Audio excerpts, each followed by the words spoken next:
आज हम पढ़ेंगे रुचिरा द्वितीय भाग चतुर्थ पाठ हास्य बाल कवि सम्मेलनम। इन सभी का जो अर्थ है वो हम पिछले वीडियो में देख चुके थे। अब इन सब का अभ्यास पे करते हैं, अभ्यास पे चलते हैं। अभ्यास देखिए, शब्दार्थ मैंने स्मरण करने के लिए बोला था, तो आप लोग जरूर आशा है कि स्मरण कर लिए होंगे। अभ्यास है पहला में, देखिए उच्चारणम कुरुत। इन सभी को क्या करना है, हमें उच्चारण करना है। देखिए ऊपरी, नीचे ही, कदापि, कुत्र, अधः, बहिः, अन्तः, कदा, उच्चैः, अलम, पुनः, एकदा। तो इन सभी शब्दों का हमने उच्चारण कर दिया है। फिर अब दूसरे नंबर पे देखिए, दूसरा में कह रहा है कि मंजुषातः अव्यय पदानि चित्वा वाक्यानि पूरयत। ये जो बॉक्स दिया हुआ है इसमें कुछ शब्द दिए हुए हैं, इन शब्दों में से हमें चुनकर क्या करना है, ये जो वाक्य दिए हुए हैं, खाली स्थान, रिक्त स्थान, इन सभी को हमें अव्यय पद के द्वारा पूर्ण करना है। तो क नंबर में देखिए क्या दिया हुआ है, वृक्षस्य खगाः वसन्ति। वृक्ष के पक्षी बसते हैं, तो इसमें क्या हम भर देंगे, ऊपरी। तो वृक्षस्य उपरि खगाः वसन्ति, अर्थात वृक्ष के ऊपर पक्षियाँ रहते हैं। फिर ख नंबर में है विवादेन, तो यहाँ पे भर देंगे हम अलम। अलम विवादेन, अर्थात विवाद मत करो। फिर ग नंबर में देखिए वर्षा काले गृहात् मा गच्छ, अर्थात वर्षा काल में तुम घर से बाहर मत निकलो। तो इसमें क्या हम अव्यय पद हो जाएगा बही। तो क्या हो जाएगा, वर्षा काले गृहात् बहिः मा गच्छ, वर्षा काल में तुम घर से बाहर मत जाओ। फिर घ नंबर में देखिए मंचस्य श्रोतारः उपविष्टाः सन्ति, तो इसमें हम क्या भरेंगे, अधः। तो क्या हो जाएगा, मंचस्य अधः श्रोतारः उपविष्टाः सन्ति, अर्थात मंच के नीचे जो श्रोतागण थे वो सभी बैठे हुए हैं। फिर ग नंबर में देखिए छात्राः विद्यालयस्य प्रविशन्ति, तो इसमें हम अंत भर देंगे। तो क्या हो जाएगा, छात्राः विद्यालयस्य अन्तः प्रविशन्ति। फिर तीसरा नंबर में देखिए क्या है, अशुद्धम पदम चिनुत। इसमें से क्या करना है, हमें अशुद्ध पद को चुनना है। क में देखिए गमन्ति, यच्छन्ति, पृच्छन्ति, धावन्ति। तो इसमें जो अशुद्ध शब्द है वो क्या है, गमन्ति, इसको हम लिख देंगे। फिर ख नंबर में है रामेण, गृहेण, सर्पेण, गजेण। तो इसमें हम अशुद्ध पद क्या होगा, गजेण, गजेन होना चाहिए, गजेण लिखा हुआ है। फिर ग नंबर में देखिए लतया, मातया, रमया, निशया। तो इस शब्द में, इन सभी में कौन सा अशुद्ध शब्द है, तो मातया। मातया नहीं होगा, यहाँ पे माताया होगा। फिर घ नंबर में देखिए लते, रमे, माते, प्रिय। तो इसमें क्या भरेंगे हम, माते, ये अशुद्ध शब्द है। फिर है लिखती, गर्जती, फलती, सेवती। तो इसमें अशुद्ध शब्द क्या है, सेवती। ठीक है, हमने सभी को लगा दिया है। फिर चौथा नंबर पे चलिए, चौथा में कह रहा है कि मंजुषातः समानार्थक पदानि चित्वा लिखत। इन सभी शब्दों में से हमें चुनकर क्या लिखना है, इसके समान शब्द, इन सभी शब्दों के समान जो दूसरा शब्द है उसको हमें यहाँ पर लिखना है। तो क्या है, प्राप्य। तो प्राप्य अर्थात प्राप्त कर, तो इसका समानार्थक शब्द क्या होगा, लब्ध्वा। फिर है कुशलाः, कुशलाः का क्या हो जाएगा, दक्षाः, निपुणाः, ये भी हो सकता है। फिर है हर्षस्य, तो इसका क्या होगा, प्रसन्नतायाः, ये षष्ठी में, इसलिए ये भी प्रसन्नतायाः षष्ठी विभक्ति का है। फिर देहस्य, देहस्य का क्या होगा, शरीरस्य। फिर है वैद्यम, वैद्यम का क्या होगा, चिकित्सकम, अर्थात डॉक्टर। फिर अब अगला में देखिए पांचवा में कह रहा है कि अधोलिखितानां प्रश्नानां उत्तराणि एक पदेन लिखत। इन सभी प्रश्नों का जो उत्तर है वो हमें क्या करना है, एक पद में लिखना है।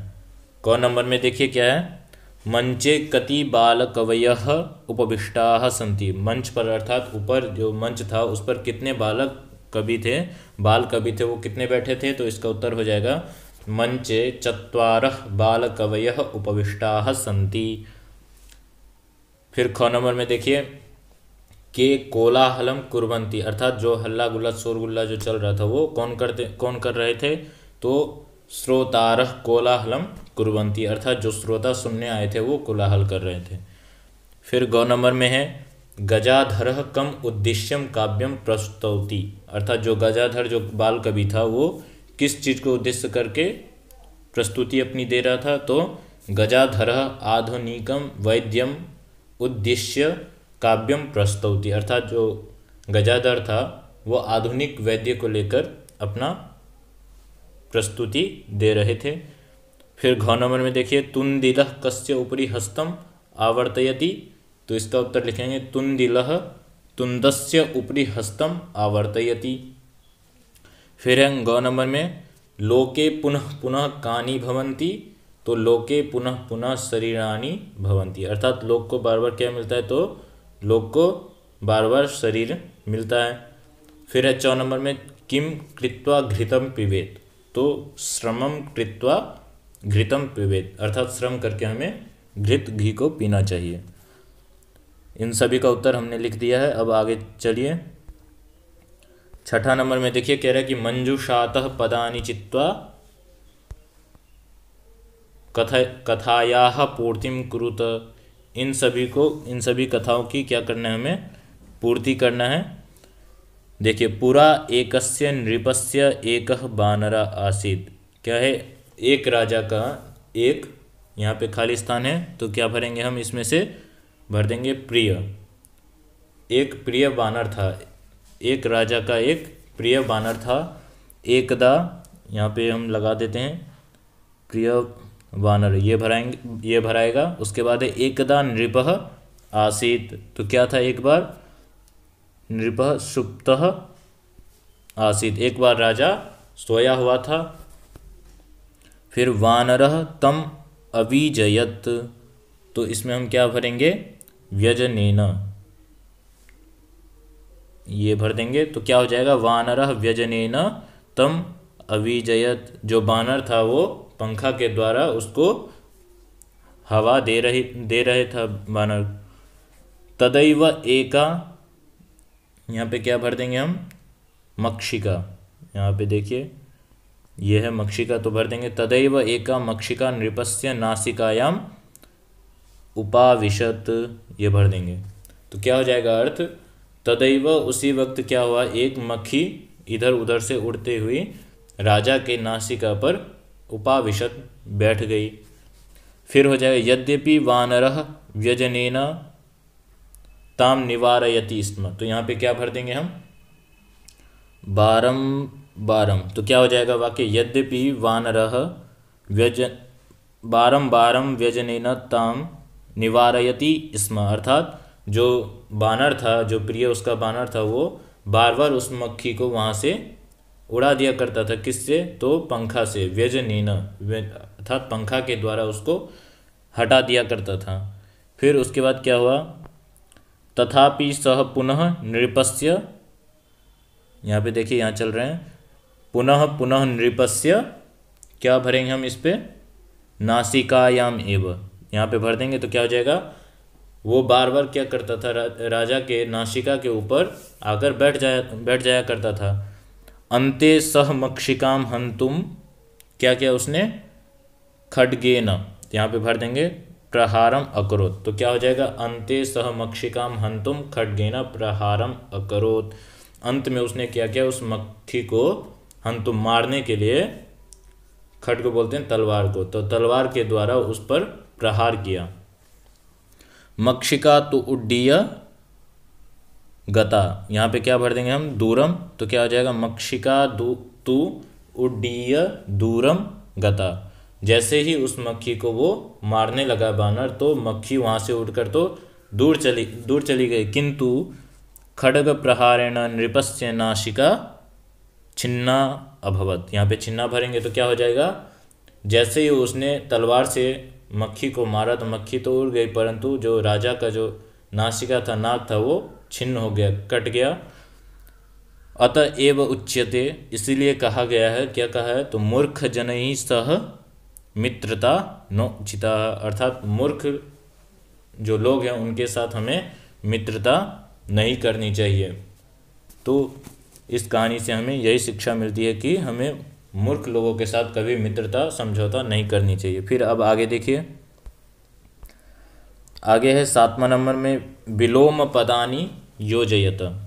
विलोम बोलते हैं उसके उल्टे शब्द को, तो यहाँ पे जो उल्टे शब्द है उसको हमें मिलान करना है। देखिए पहला में अधः, अधः का क्या हो जाएगा, अधः मतलब नीचे, तो इसका हो जाएगा ऊपर, तो हो जाएगा ऊपरी। फिर है अंतः, अंतः मतलब अंत, अंतः मतलब अंदर, तो इसका हो जाएगा बही, बाहर। फिर है दुर्बुद्धे है, अर्थात दुर्बुद्धि, और इसका हो जाएगा सुबुद्धे है। उच्च ही, तो इसका होगा नीचे ही। दुर्लभम, सुलभम। तो इस प्रकार से सभी शब्दों का हम मिलान कर देंगे। फिर कुछ विशेष बातें हैं वो देखिए, ध्यातव्यम अर्थात ध्यान देने योग्य। तो क्या है ध्यान देना, वो देखिए, अस्मिन् पाठे अधः अन्तः बहि नीचहि पुनः इत्यादीनि अव्यय पदानि सन्ति। इस पाठ में जो हमने जो शब्दों का प्रयोग किया था, अधः, अन्तः, बहि, नीचहि, पुनः, ये जो शब्द जो अव्यय पद हैं, एतेषां त्रिषु लिंगेषु त्रिषु वचनेषु सर्वासु विभक्तिषु च एकम एव रूपम भवति विकारो न जायते। अर्थात ये जो शब्द हैं इनका त्रिषु लिंगेषु अर्थात तीनों लिंगों में, पुल्लिंग, स्त्रीलिंग, नपुंसकलिंग, इन तीनों लिंगों में, त्रिषु वचनेषु, तीन वचन, एक वचन, द्विवचन और बहुवचन, इन तीनों वचन में, और सर्वासु विभक्तिषु, सभी विभक्तियों में, अर्थात प्रथमा, द्वितीय, तृतीय, सभी विभक्तियों में, एकम एव, एक ही रूप सभी का रहता है, विकारो न जायते, अर्थात इन सभी किसी भी शब्द में विकार उत्पन्न नहीं होता है, वो वैसा का वैसा ही रहता है। उक्तंच, और कहा भी गया है क्या, तो देखिए, सदृशम त्रिषु लिंगेषु सर्वासु च विभक्तिषु वचनेषु च सर्वेषु यत्र वेति तद अव्ययम। अर्थात अव्यय कौन है, तो सदृशम त्रिषु लिंगेषु, तीनों लिंगों में एक ही समान रहता है, और सभी व्यक्तियों में, सभी वचन में एक ही समान रहता है, वो जो शब्द है वो, उसको हम अव्यय कहते हैं। तो अव्यय किसे कहते हैं, तो ऐसा हम परिभाषित कर सकते हैं, सदृशम त्रिषु लिंगेषु सर्वासु च विभक्तिषु वचनेषु च सर्वेषु यन्न व्यति तद अव्ययम। तो इस प्रकार से सभी का हमने जाना है।